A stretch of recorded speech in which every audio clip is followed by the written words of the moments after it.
listening to WTIM, your information station, and our morning show. It's brought to you by People's Bank and Trust, where they put people first, and Landmark of Taylorville. We're in our third and final segment for this morning here today. I'm your host, Grayson Bauman, and joining us in this segment is Jessica Jaffrey. Jessica is a 4-H youth development educator with the University of Illinois Extension. Jessica, good morning to you. How are you doing?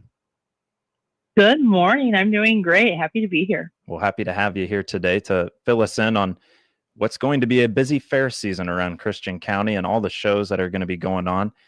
Tell us a little bit about the schedule for all the 4-H shows that will be had over the course of the next couple months here in County Lines. Yeah, absolutely. So arguably we're to the most exciting time of the 4-H year. You know, our 4-H year runs very similar to a school year with our youth starting for each 4-H year on September 1st, and then we follow that kind of similar to school calendar to August 1st. So we're about at the end of our year. So our culminating event to really showcase our youth mastery that they've been working through all year long on their passion, their projects, really harnessing those skills is the fair, the 4-H shows. So it's always really exciting to get all the clubs, all the kids, all the volunteers together in one spot at the fair. You know, we see them, you know, multiple times a year between various programs and shows when we get out and visit club meetings, different things like that. But it's so exciting to have them really kind of all in one place, really showing off all their hard work over the last, 10 months. So it's a really exciting time. So when I think of the show schedule, or I think of the 4-H shows, most people are just like, yeah, like I can't wait to see what general projects are out there this year. I can't wait to see, the hogs or the cattle or whatever. And I think sometimes we miss what skills, the goal setting, the communication, the teamwork that these members have put in day after day after day, really working with these projects. So it's so fun to look at them and think back through all their work, when working, whether it's with a younger animal and halter breaking it for the first time, or building a project from scratch. It's really exciting to see these kids, set those intentional goals. They work on public speaking when they're communicating with a judge, as they're finalizing that project. They're working through problem solving, they're reflecting, they're growing, they're doing all of these things, whether they know it or not. But it's really exciting to see all of those things and how they've built up and lead to these 4-H shows in mid-July. So our 4-H shows in Christian County kick off on Monday, July 14th. And almost every single day is action-packed. We got a lot of stuff going on. So on the 14th, we have our general project show. That takes place at the office. So if you're familiar with the office, obviously most of our members are out there on North Webster. So that takes place at 9 a.m., again on the 14th. Then we have our rabbit and our poultry shows. Those are also out at the office. So the rabbit show starts at 2 p.m. and then our poultry show starts immediately after that. So those are going to be really exciting. Then Tuesday, not really a show, but definitely a really important part to the next couple of days. We have to have our livestock weigh-in. So we have that on Tuesday, July 15th. That's out at the fairgrounds, and that starts at 6 p.m. And then we do our livestock shows and our master showmanship. Those also all take place on the 16th out at the fairgrounds. So this year, our lineup for livestock shows, because we do a rotating schedule each year, we'll be starting with swine and then rotating to sheep and goats, and then finishing off the livestock shows with our beef show. And then usually we take a little bit of a break, and then those youth participating in our master showmanship, which is in partnership with the Christian County Farm Bureau, that takes place about 30 minutes after those livestock shows have completed. And then, of course, we always wrap up a fantastic week with our foundation auction that takes place on Thursday, July 17th at 6 p.m. again out at the fairground. Now, all of our shows, they are public, so we really encourage anyone and everyone that can make it out to support these kids, and all the hard work that they've done, come out to a show. All of our information for the shows is on our website, it's on our Facebook. Ask a friend, ask a neighbor, and come out and join us and really celebrate a successful summer. Well, it was a first experience for me last year, and wouldn't have even thought about some of the additional work prior to the livestock shows that'll be on Wednesday. But then the auction on Thursday, when we did that, having a real auctioneer and seeing the community members and businesses come out to support 4-H and to support all that hard work, I think that is kind of that culmination, that nice marriage of community and 4-H coming together for that. So Monday, July 14th, we're starting with showings kind of at the office. Tuesday, we're weighing in at the fairgrounds. Wednesday, we get into our livestock shows. We start with pigs, sheep, goats, and then beef. And then Thursday, we're actually going to be doing some auctioning. So I just want to make sure it's a promise for a very exciting week. It'll be a busy week for you folks there, I am sure. Anything else when it comes to the 4-H shows and kind of what to expect from this year's edition of them? No, I mean, like it's the same, same great thing that we know and love and look forward to, especially when it comes to county fair time and all the hard work. A lot of our kids even travel around to some other different county shows, and even some shows on some larger scales. But this is their home show. This is their home 4-H show for them to participate in. So it's really exciting to see them get to put all that hard work into action and really put it on display for the community to see. So we're just really excited to support them in what they're accomplishing and what they promise to accomplish in the future too.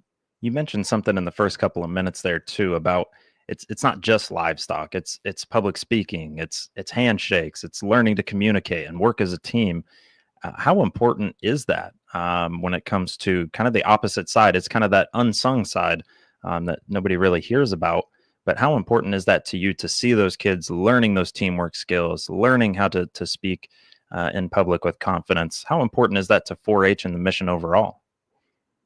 Oh, absolutely. It's one of the cornerstones of 4-H and what our work is designed to do with these kids. A lot of people just, when they go out to for instance, say a livestock show, they just see the kid, they just see a kid with a heifer, or they see a kid with a gilt or whatnot, and they just say like, oh, that's a great looking animal. You could tell they've worked really hard.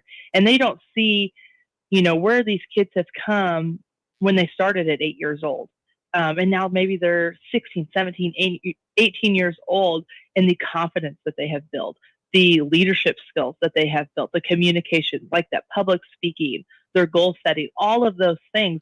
And like I said, it's a lot of times these are soft skills. They don't often realize that they're building them when they do. But in every part of their work with their projects, they're building those skills. And these skills are so essential, not just for their projects, but for their future and whatever they plan to do, whether it's, one day going off to college or going to a trade school or going straight into the workforce, whatever it is. So many of these skills that they will need to be successful, they've been working on for 10 plus years within their projects, and it works really well and kind of marries what the school system is doing as well, and allows 4-H youth to really have kind of an upper hand because they've gotten a lot of more exposure and experience when it comes to working on these different skills, from, like I said, goal setting to teamwork to communication, all these different things. They've been working on these skills for a lot longer time and really harness a high level of experience. I think that was one of the biggest things I had to learn about 4-H itself, was that it's just as important to build those soft skills and to help in those areas than it is even for the livestock showing and things of that nature. And it was really cool to see the kids exude a lot of confidence, I thought, and be very passionate about what they were doing, whether it was a project or whether it was livestock itself too. I thought the world of that. And so as somebody that was not in 4-H, just there's a lot that goes on that I'd like to shine a little bit more light on, because I think it really is important. So I appreciate you breaking that down for us. Jessica, right now we're going to go ahead and take our first break of the show. We'll come back around in just a moment, but we're joined by Jessica Jaffrey, 4-H youth development educator with the University of Illinois Extension. We've been talking about 4-H shows and what goes into them and what to expect from a loaded slate starting Monday, July 14th. You're listening to WTIM, your information station, and our morning show brought to you by People's Bank and Trust and Landmark of Taylorville. Your information station, WTIM. Let's check markets on the RFD Radio Network. I'm DeLaw's Yonke. Expected to be pretty quiet, at least early in the day. World Ag supply and demand estimates will be released at 11 o'clock this morning. July corn unchanged, 437. September unchanged, 425 and a quarter. December up a quarter, 440. July soybeans up 1051 and a half. August up 3 and a quarter, 1048 and 3/4. November up 3 and a quarter, 1032 and a half. Soybean meal for July up 20, 294.40. Soy oil up 74, 48.76. July wheat down 1 3/4, 532 and a half. KC down 2, 524 and a quarter. Minneapolis up a nickel, 622 and a quarter. It was the RFD Radio Network. Join in the fun as the Stonington Summerfest celebrates its 40th anniversary, June 13th, 14th, and 15th, 2025. Enjoy great food, carnival rides, queen contests, pulled pork dinner, bingo, wiffle ball tournament, car cruise, sand volleyball, machine mania, chili cook-off, tot rod pedal pulls, raffles, and more. Live performances in the beer tent, Stone Cold Cowboys Friday night, Grand Theft Auto Saturday night, Rantack DJ and karaoke Sunday. Spectacular fireworks display will wrap up the 2025 Stonington Summerfest on June 15th. People's Bank and Trust, where they put people first, are proud to continue their long-standing sponsorship of honoring Taylorville High School Students of the Month on WTIM's many platforms on AM, FM, and streamed online, and on WMKR Genuine Country 94.3. Hi, my name's Courtney Books, and I'm Taylorville High School Sophomore Student of the Month. My parents are Derek and Nikki Books, and some extracurricular activities I participate in are band, choir, and track. Some of my hobbies are singing and anything to do with music, and I also enjoy volleyball and track, and I always love spending time with friends and family. I've thought about pursuing a career in psychology or music, and I enjoy English a lot because I like to read and write. People's Bank and Trust, where they put people first, salutes these great Taylorville High School students on this honor and wish them the best in their future. People's Bank and Trust, member FDIC. Whether coming from a hospital stay or just need a little help, Taylorville Care Center's personalized therapy program can get you up and going.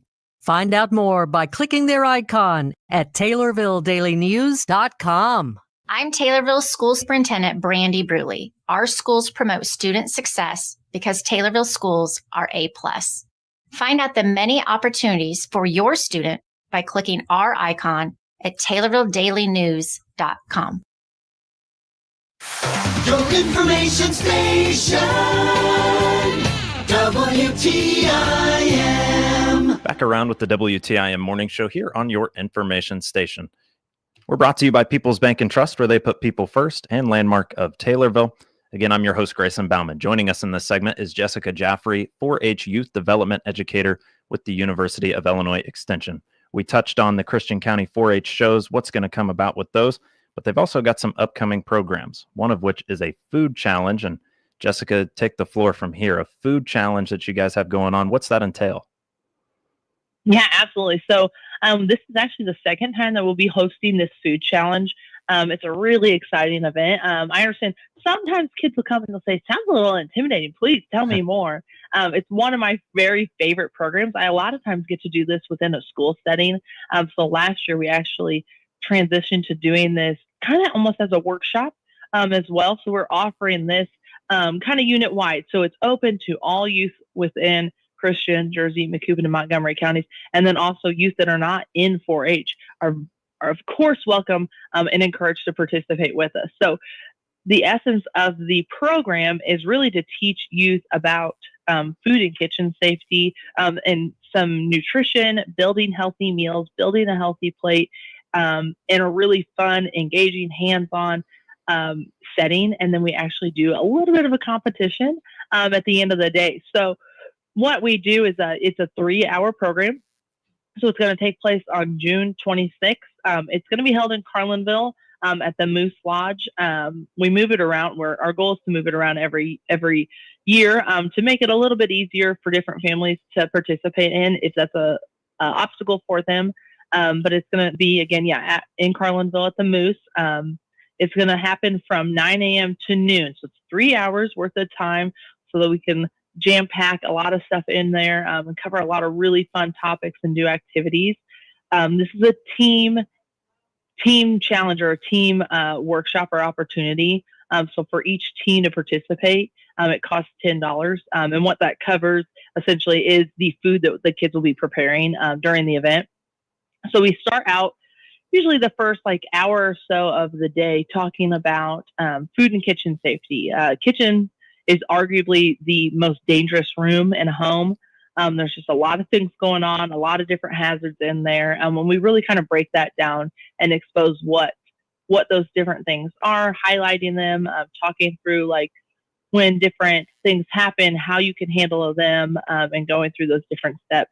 And of course, we talk about food safety, cooking foods to the proper temperature, storing them at the proper temperature, and then obviously serving them. And what that means as far as wearing gloves, washing our hands often. We practice washing hands with a fun activity. And then we transition into, for our second hour of the day, into some nutrition.